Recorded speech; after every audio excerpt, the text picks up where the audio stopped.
सनातन कहता है आप पहले इस सुपीरियरिटी की कुंठा के बाहर निकलिए कि आप महान हैं और बाकी सब आपके लिए है।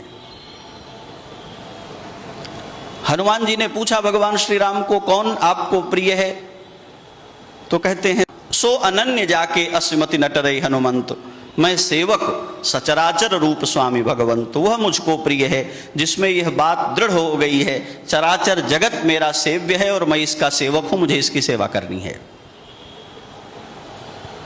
जन्म लेते हुए इस संसार में आते हैं, ना हम ऑक्सीजन सिलेंडर लेकर आते हैं, ना हम पानी की बोतल लेकर आते हैं, ना हम अपने खाने की कोई योजना लेकर आते हैं।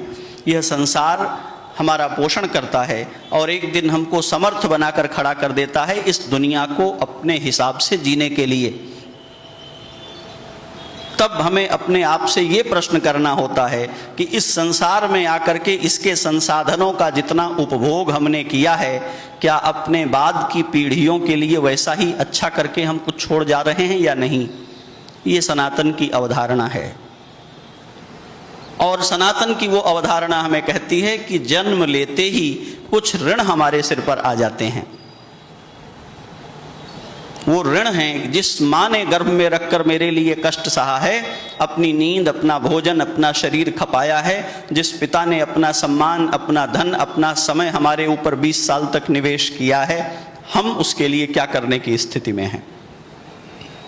तो वो कहता है मातृ ऋण है हमारे ऊपर, पितृ ऋण है हमारे ऊपर, गुरु ऋण है हमारे ऊपर, ऋषि ऋण है हमारे ऊपर।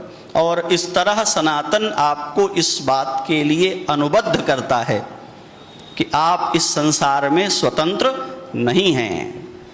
आपको जिन लोगों से प्राप्त हुआ है उनका लौटाने के लिए आप विवश हैं और बाध्य हैं।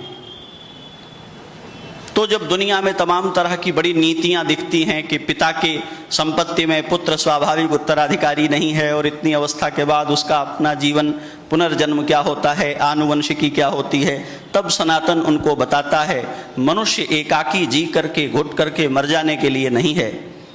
मनुष्य बहुराष्ट्रीय कंपनियों में श्रम करने के लिए उपजाया गया रोबोट और पशु नहीं है। मनुष्य अनादिकाल से प्रवाहित वो चेतना जो मनुष्यों में विद्यमान है उसको पूर्वजों से पाने और वंशजों को दे जाने के लिए है। और यदि इसको चरितार्थ नहीं करता है तो मनुष्य कहलाने का अधिकारी नहीं है। ये स्थापना सनातन की वो स्थापना है जिसके लिए पूरा विश्व भारत की ओर देखता है।